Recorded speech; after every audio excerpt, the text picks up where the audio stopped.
Hi everyone, welcome! Sejam todos muito bem-vindos para a nossa aula 41.2 de Review and Exercise sobre o tema de used to. Então a gente viu sobre esse termo em inglês que vai significar costumava.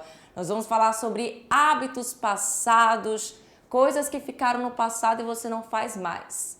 Certo? E você aprendeu a estrutura comigo de used to e você ainda tem a opção de usar um outro verbo, um verbo modal chamado would, e só que ele vai ser usado em algumas questões. Tem umas diferenças aí. Vamos relembrar? Let's go! Aula 41.2, Unlocking the Past, é o título da nossa aula, que significa destravando o passado. Então a gente viu sobre a estrutura do used to. Vocês sabem que essa palavrinha aqui, eu sempre esqueço, gente. Se eu não esquecer, não sou eu. Essa palavrinha aqui é um verbo, até a letra E. Isso significa usar, use, usar, né? Mas aqui, nesta aula, a gente aprendeu que essa palavrinha, ela vai significar uma outra situação, juntamente com essa partícula aqui. Então, o termo é used to. E isso aqui só é usado em frases afirmativas, assim como com esse D no final, porque esse D é lá aquela questão da conjugação do passado regular para verbos regulares, que esse verbo é um verbo regular. Então, no passado você precisa acrescentar D, ED ou IED. Então, para você entender, aqui temos situações que a gente comentou lá na aula, certo? E não importa. Independentemente do seu verbo, se ele for regular ou irregular, a ação que você costumava fazer sempre vai vir na forma base, sempre. Então, a ação aqui é cozinhar. Eu costumava cozinhar em casa. Aqui eu costumava ir à praia. Esse verbo go, ele é irregular, então você não vai usar ele como went, porque o passado já está aqui. Já está aqui na sua frase com costumava, você não precisa, até porque esse verbo aqui, ele vem na sua forma in natura, na sua forma não conjugada. O to cook, cozinhar, e o to go, que é o verbo ir. E aí a gente aprendeu também que para questões e negações, você vai precisar usar o auxiliar do passado, que é o did. E o not, obviamente, para frases negativas. Então, did you used to eat meat? Você costumava comer carne? E aí o que acontece nas negativas e interrogativas? Aqui na interrogativa você tem o did e desta vez a palavra use não vem mais com o D. Tudo bem? Por conta da presença do did. Por isso que ele não vem com D. Então presta atenção aí para você não errar, tudo bem? Não tem esse D aqui no meu verbo use, ok? Assim como na forma negativa também não apresenta o D aqui por conta do did, que agora vai vir na forma contracta com not, por isso que ele tá assim, didn't, é a mesma coisa que did, not. Você que escolhe, eu quero escrever, eu quero falar sem estar contraído, não tem problema. Você pode falar did not, que esse did not tá feio pra dedéu, ou você pode falar ou escrever didn't. Tudo bem? I didn't used to like coffee. Eu não costumava gostar, to like, gostar de café. E aí a gente também viu o would, que a gente pode também usar para essas questões de ações que vocês faziam no passado e não fazem mais. Hábitos passados, certo? Então, olha só. O used to e o would, eles podem ser usados, tanto um quanto o outro, com verbos de ação e ações que aconteciam com uma certa frequência.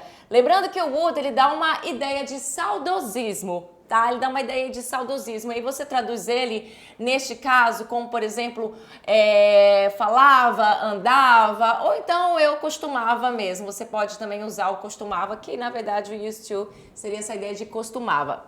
Agora, tem uma diferença aí. Agora você só vai usar o used to para non-action verbs or stative verbs. Ou seja, você só vai usar ele quando você tiver... Aliás, você também vai usar ele quando são ações que indicam o estado ou não mostram uma ação de fato. Então, assim, a gente viu alguns exemplos lá. O tempo acabou aqui, tá, gente? mas você pode usar os dois juntos com verbos de ação e apenas o used to com verbos de estado e verbos que não apresentam uma ação de fato. É isso, chegou o momento da atividade, é o momento que você vai colocar em prática tudo que você aprendeu e be right back.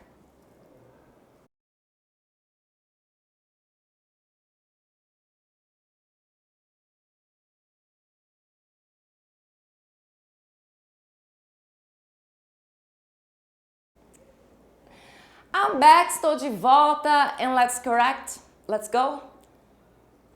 Vamos corrigir a atividade de sala, momento de você tirar suas questions. E temos um pequeno texto aí, bem pequenininho, com o título de Childhood Memories, ou seja, memórias da infância. Porque tem tudo a ver com o que a gente estudou, né? Hábitos passados, coisas que a gente fazia no passado e não faz mais. E isso inclui muito coisas da nossa infância, né? Eu tenho certeza que muita gente não faz coisas que faziam na infância, certo? Então, olha só, temos esse pequeno texto e como o texto é pequeno, eu já vou ler a primeira questão lá, porque a gente vai ter tempo. O que o narrador faz toda terça, aí você tem um errinho aí, tá? Não, esse do não existe. Faz toda terça, quando ele era mais jovem. Jogava futebol, nadava, estudava em casa, assistia filmes ou fazia nada. Bora lá! Childhood memories, ou seja, memórias da infância. I used to live in a small town surrounded by mountains. Eu costumava viver numa cidade pequena, cercado de montanhas. We used to play soccer every afternoon. Nós costumávamos jogar futebol toda terça. Toda terça não, toda tarde. Por que eu falei terça? Eu não sei. Every afternoon, toda tarde. Deve ser porque hoje que eu estou gravando é terça-feira, por isso. Então a gente já sabe lá que a resposta da número 1 se trata o quê?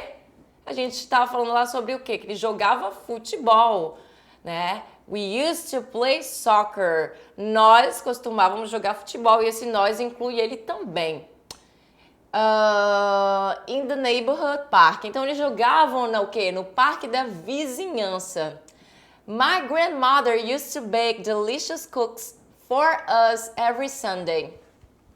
Então a avó dele, que ele fala, minha avó, costumava assar bolachas, cookies deliciosos para nós, for us, every Sunday, todo domingo. We all used to go on family vacations to the beach every summer. We all used to, ou seja, nós todos costumávamos ir, on family vacations. O que significa isso? Ir para férias em famílias, para férias em família, para a praia todo verão. I used to have a pet dog named Max in this time. Aí ele relembra aí que ele costumava ter um pet aí, que é o cachorro, né? Então ele fala pet dog, um cachorro chamado Max nesse tempo. Presta atenção aqui sobre o uso do used to com esse verbo aqui que a gente viu lá na nossa aula. O verbo have aí é um verbo que está indicando posse, portanto, não é um verbo de ação. Por isso que eu vou usar o used to. Eu não poderia usar aqui, por exemplo, I would have a pet dog. Não estaria correto. Olha só aqui, já te mostrando isso. Muito bem? Então vamos para o número 2, onde a gente tem a seguinte pergunta. Quem costumava fazer biscoitos para o narrador aos domingos? A gente viu lá que se trata de quem? Temos a palavra cooks aqui, então você vai dar uma lidinha quando você vê se chega aqui na pessoa. My grandmother, temos aqui o adjetivo possessivo, meu ou minha. Grandmother é o quê? Mãe e grand, aqui juntando fica avó. Tudo bem? Porque mother é mãe, todo mundo conhece. Grandmother vai ser avó. Então, resposta da 2. O próprio narrador, não. Próprio narrador não, tá errado aqui, viu a resposta. Que tu fez aí, hein? É a avó do narrador, perdão. Erros aqui da minha animação, que foi para a letra E. certo? A avó do narrador que costumava fazer biscoitos para eles aos domingos, não o próprio narrador, beleza? A avó do narrador, você que está me ouvindo aí, letra D, letra D. Muito bem? Vamos para 3. Qual sentença está correta? Aí você vai ter que prestar atenção, que são todas sentenças aí usando a questão do used to, e você vai ver o que está errado e o que deixa de estar errado. Olha só, vamos analisar a letra A. He used to live in the city. Eu já consigo ver o erro aqui. O erro está na ação, não a ação de costumava. Costumava está correto. É uma frase afirmativa, o use tem que vir assim mesmo. A ação viver está errada. Por que está errada? Porque ela está no passado. Ela não vem no passado, ela vem na forma base. O que é a forma base? É a forma do verbo no infinitivo, sem estar conjugado. Por conta desse to aqui, o meu verbo tem que vir sem nenhuma conjugação. Então, o certo seria se fosse assim, live, sem o D ao fim do verbo. Na letra B, they used to go. Ixi, já vi aqui o erro. They used to go, não existe isso aqui. Não que não exista, né? Isso aqui é uma flexão verbal do presente. A gente não está nem falando de presente, passado e futuro aqui quando a gente fala desse verbo. Esse verbo tem que vir na sua forma base, portanto, ele tinha que vir assim, sem nenhuma conjugação, muito menos do presente. Na letra C, a gente também já vê o erro aqui, she used to play. Play, esse play tá errado, porque você tá vendo um verbo com ing, com gerúndio. Não, o certo seria se o verbo viesse assim, play, sem esse ing, sem esse sufixo ao fim do verbo. Na letra D, we used to have a big garden in our backyard. Aí eu tô vendo que tá correto. Vamos ver a letra E? I used to will travel. Nossa, extremamente errado. O que é isso? Temos um futuro aqui, o verbo modal do futuro, mas o verbo para, né? Você sabe que esse verbo aqui não tem tradução.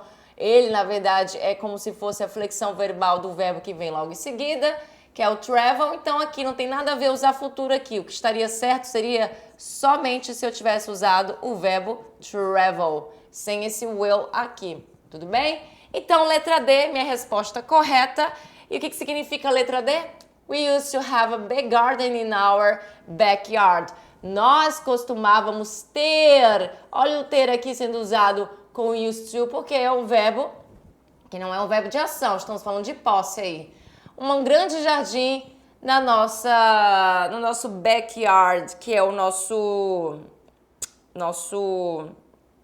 aquela parte que fica o quintal, pronto, nosso quintal, isso mesmo. Vamos ver a 4 aí? O que used to expressa é bom, expressa numa sentença. A gente já sabe, né? A gente viu isso durante a nossa aula, que a gente não está falando sobre presente, não estamos falando sobre futuro, e sim hábitos passados. Não sentenças condicionais também não, e nem comparação entre duas coisas. Portanto, essa 4 foi dada, né? Tá super fácil, super fácil. Hábitos passados é o que used to expressa.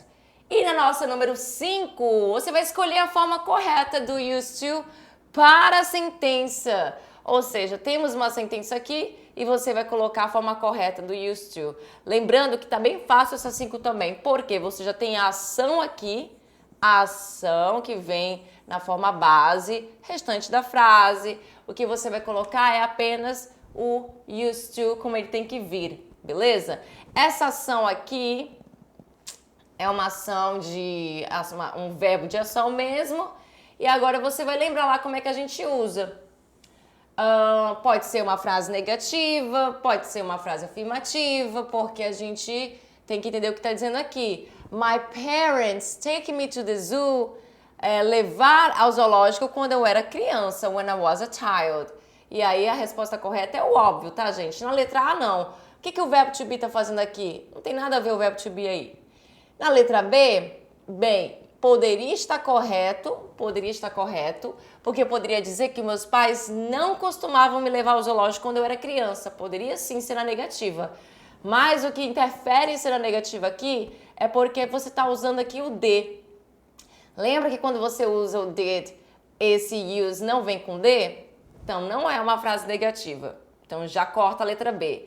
Na letra C, bem, a gente não vai usar a letra C porque não tem nenhum did aqui. Se tivesse o did aqui na minha frase e o not, tinha que ter o not também, né? Na negativa, aí sim usar isso aqui. Ou então, se fosse uma frase na interrogação que começasse com did, eu poderia usar essa minha opção aqui. Mas não é o caso. Na letra D é onde nós temos a resposta correta. Olha só, eu praticamente dei a resposta aqui, ó. É isso aqui, você ia colocar isso. Fácil, fácil, fácil. E na letra E também não vou usar essa questão do did e used to, porque primeiro teria que ter, se fosse uma interrogativa, teria que ter um pronome pessoal aqui. Então, did my parents used to? Aí sim. E se fosse na negativa, tá faltando not. Então eu fiz essa confusão mesmo e deixei aí a única resposta correta que tá bem fácil, que é a letra D, used to. E é isso. Bem simples, bem fácil essa matéria. Espero que vocês tenham aprendido. Fica aí para vocês as nossas referências. And that's it for today, folks. Por hoje é só, pessoal. Na aula que vem, na aula 42, vamos entrar num novo assunto, um assunto que a gente já viu, inclusive. A gente viu a zero conditional e aí a gente agora vai seguir para ver a first conditional e logo seguida a second conditional. O que é isso? A gente viu a condicional zero, agora a gente vai ver a primeira condicional e a segunda condicional. Então são assuntos que você já viu comigo. Eu acredito que foi lá na segunda unidade ou foi agora no início da terceira. Acho que foi na segunda unidade que você viu a zero condicional. Isso mesmo, segunda unidade. E vamos ver agora mais duas condicionais. A última condicional, que é a terceira, você só vai ver comigo lá no segundo ano. Portanto, see ya. Bye, bye.